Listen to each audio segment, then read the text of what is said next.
Cikirat, lari menuju arah Mado. Sampai di Mado, dokter sendiri dihadang, kemudian dipukuli dengan besi, kemudian digiring ke jurang dan langsung ditendang ke arah jurang. Pada pukul 9 lewat sekitar 11 menit, mereka bergerak lagi menuju ke barak yang kedua yang dipimpin langsung oleh saya sendiri sebagai ketua tim. Di situ kami ada 6 orang. Saya sendiri sebagai ketua tim, Paman Selo, Paman Emmanuel Abi, Paman Patra, Suster Christine, Suster Anti dan juga Suster Ella yang sudah menjadi almarhum. Pada saat itu juga mereka melakukan hal yang sama, menghancurkan kaca-kaca jendela dan juga memukul pintu-pintu, berusaha untuk masuk ke dalam untuk menyerang kami. Mereka juga menyiram bensin di sekitar barak medis dan juga mulai membakarnya. Saat pembakaran terjadi, yang ada di dalam puskesmas hanya tersisa saya, Paman Patra dan juga ketiga suster itu. Paman Eman saat itu berada di dalam puskesmas karena sedang buang air besar.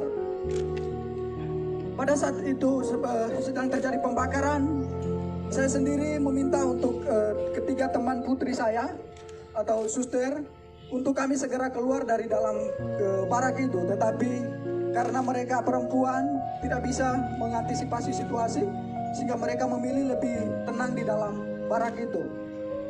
Makin lama asap makin tebal, rumah sudah mulai barak sudah mulai terbakar, sehingga saya memilih untuk mengurung ketiga teman suster tadi bersama saya langsung di dalam kamar WC karena agak lebih aman. Sekitar pukul 9 lewat 20 menit sudah tidak bisa ditahan lagi karena memang rumah sudah plafon-plafon yang terbakar sudah mulai pada runtuh, sehingga saya memilih untuk mengajak ketiga suster ini untuk keluar dari dalam barak medis. Pada saat kami berusaha untuk lari menghindari amukan KKB, kami memilih lari ke depan, mereka sudah menghadang kami pada posisi depan.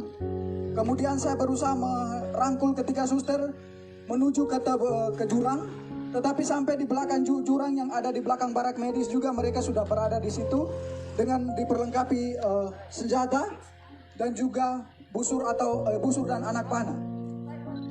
Akhirnya saya berusaha untuk mengamankan ketiga suster ke rumah warga yang terdekat jaraknya sekitar 5 meter dari barak medis itu. Sesampainya di situ mereka juga ada di situ berusaha untuk membakar rumah warga yang di sebelah. Akhirnya saya memilih untuk mengamankan ketiga suster di dalam gedung di dalam kamar mandi dari rumah masyarakat itu. Sekitar 30 menit kami berada di dalam kamar WC. Kejadian semakin brutal, mereka semakin membabi buta, memanah teman kami Paman Emmanuel Abi. Kemudian mereka mulai membakar rumah-rumah warga dan juga pasar, serta bank, rumah distrik yang ada di sekitaran barak medis itu. Kejadian semakin brutal, akhirnya saya mengambil keputusan untuk kami bisa mengamankan diri.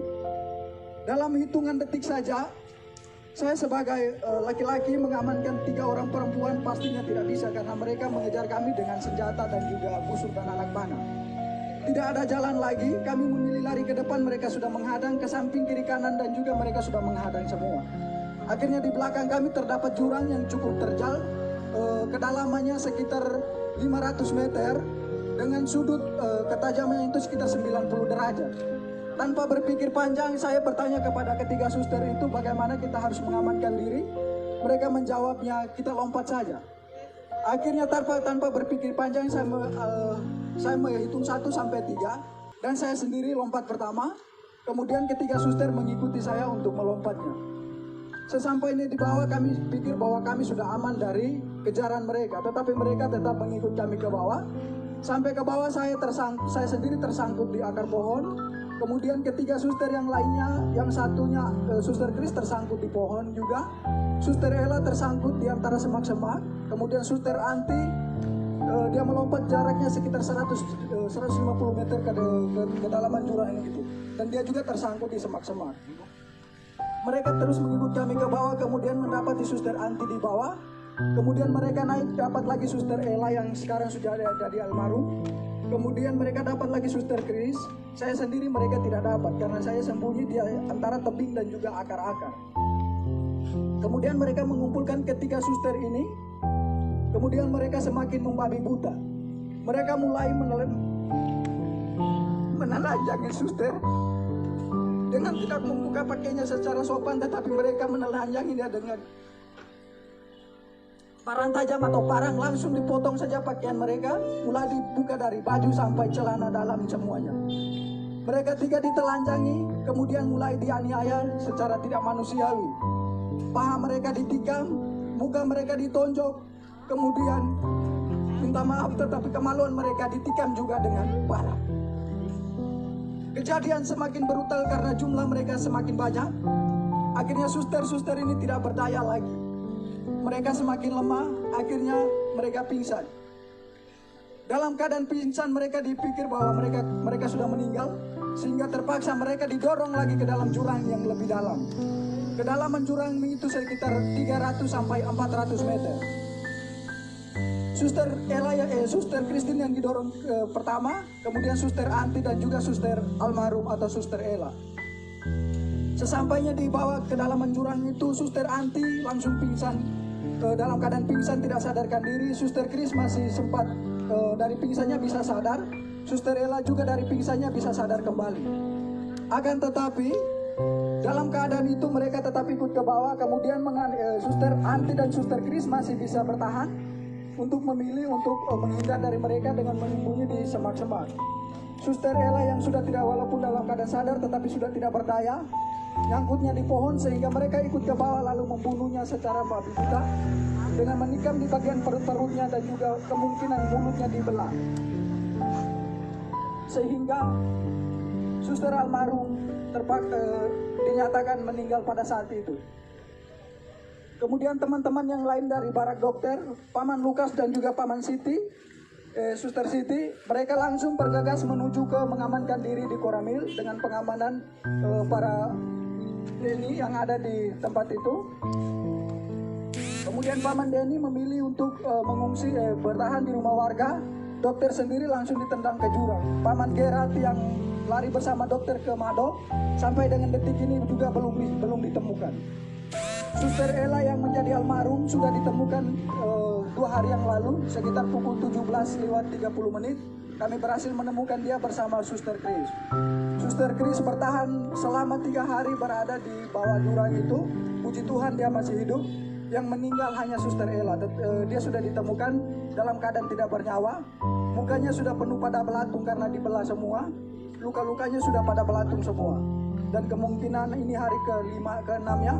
Sehingga mungkin almarhum tinggal tulang atau daging, sisa-sisa dagingnya saja.